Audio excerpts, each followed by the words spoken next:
मंडळी तुम्हाला सांगते आता कसं झालंय की शेती करणं माणसाने ना जवळजवळ आता सोडून दिलेलं आहे। इथे ना भात शेती झाली ना कुळीत काही नाही, तर त्यामुळे कसं रान वाढलंय पाहू शकता। पूर्वी कसं होतं माहिती आहे का की पूर्वीची लोक खूप मेहनती होती आणि त्यांना अशी म्हणजे एकही दळा ते ठेवायचेच नाही शेती केल्याशिवाय। पण आता मात्र लोकांना कंटाळा येतो किंवा काही लोकांना नाही जमत ते, तर त्यामुळे शेती नाही करत आणि मग ही शेती अशी ओसाड पडते आणि कसं रान वाढतं तिकडे।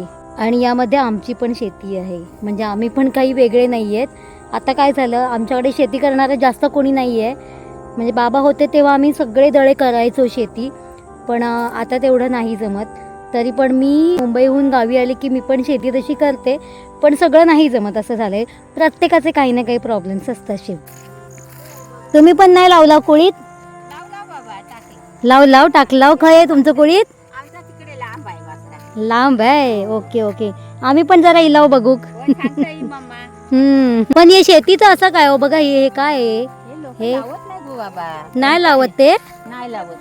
बापरे बापरे, प्रत्येकाचे शेवटी काही ना काही प्रॉब्लेम्स असतात। पहिली केलंच ना हा त्याचा भात इकत पडता।